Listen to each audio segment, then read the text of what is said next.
Welcome back to Inside Europe. We are in the heart of the European Parliament in Strasbourg, and joining me are three MEPs, Bernd, Kölmel, Steven Woolfe and Diane James. Now, this has creeped into the UK press increasingly over the past 2 weeks. This is to do with international trade post-Brexit. Liam Fox, who's obviously the International Trade Minister, has been making more noise about going around talking to other countries, particularly America, to establish the initial start of talking about free trade agreements. Now, obviously, being part of the EU, the United Kingdom cannot yet go around and make free trade agreements with other countries. So, is the UK crossing red lines and starting to take the mick out of this rule, and in doing so, damaging the Brexit negotiations? Diana, I can start with you. Yeah.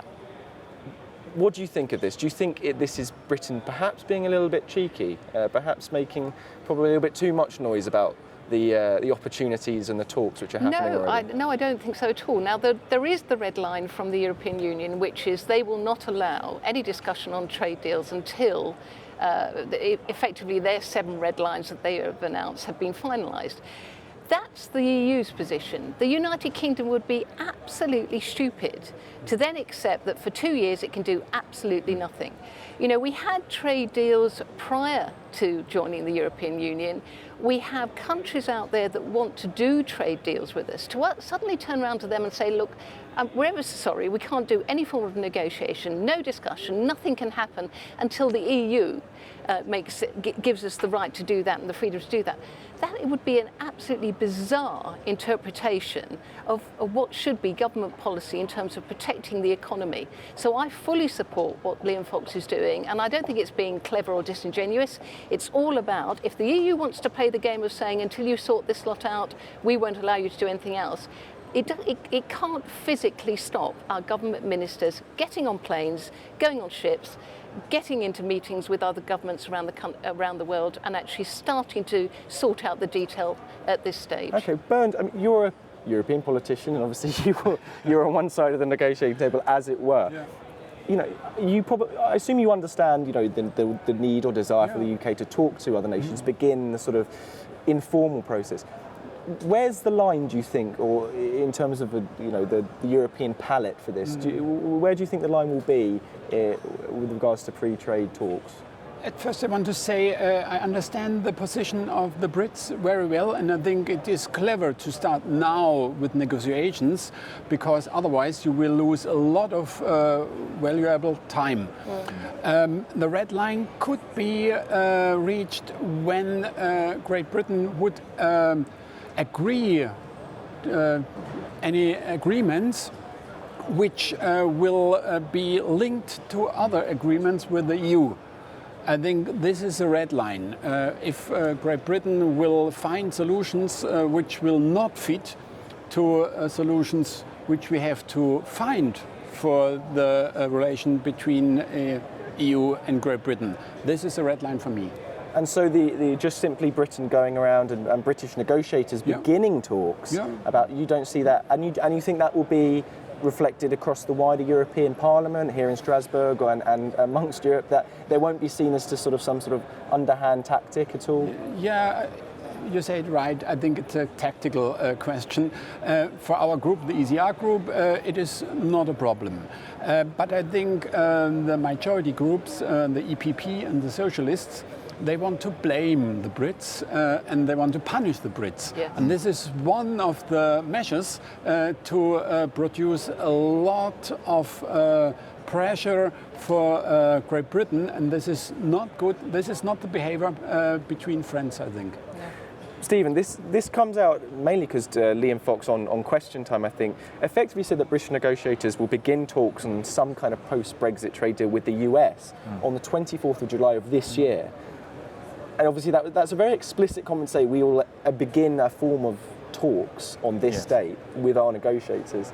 You know, do you think he's doing everything right? Do you think there is any possibility that this could have a negative impact on the good faith between the EU 27 and the UK come Brexit around the table? Well, the world didn't stop when we decided to leave the European Union through a referendum, and the rest of the world decided that they wanted to be able to trade with the UK. And one thing I learned straight away by going to Washington in January, I was also there again in May, straight after the inauguration of Trump, was meeting with the State Department and their concern that Britain couldn't start negotiations. And I had to try and explain to them the Article 50 process, and they were flabbergasted that a nation state couldn't start the negotiations. And then one of their legal teams very carefully and cleverly said, well, we don't have to enter into the agreement, but we can talk about what the parameters are. Exactly. And that's exactly what Liam Fox has quite rightly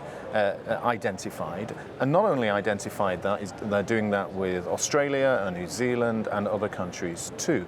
But what's also fascinating, I think you'll see here, today we had some Japanese politicians looking in the plenary, is how suddenly the European Union is starting to enhance its own trade agreements with other countries around the world. There is a speed. It's almost as though you're getting into a battle between which country can get the trade deal, free trade deal first. Let's just pick up on that, because the Japan-EU free trade deal, there was some news this week that an EU-Japan summit will be held, in fact tomorrow, to announce some form of political agreement which underpins the start of a free trade deal between the EU and Japan.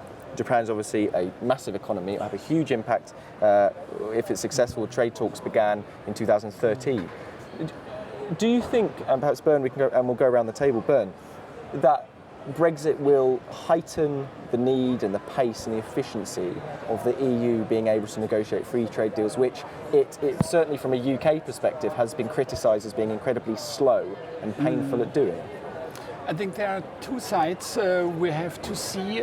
On the one hand, it's clear the EU needs trade agreements with all regions in the world. But we have seen, on the other hand, especially with the trade agreement CETA with Canada, it is not very easy to reach a good result. And it's much more difficult to get now the ratification process.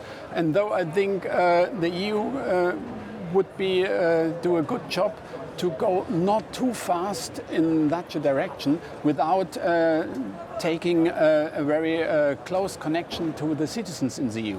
Okay. Diane, very quickly. Well, I thought it was interesting the way the Japanese responded to the news. That they very much backtracked and said, look, we've still got a long way to go.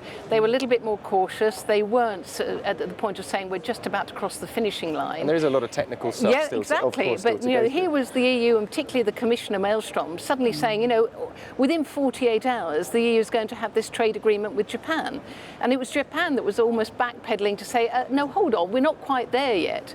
But what I think I do agree with what's been said so far. There is now this very clear race. The EU has got to actually get rid of this image of being unable to form trade agreements. It's got to lose this reputation of taking decades and years to actually get something.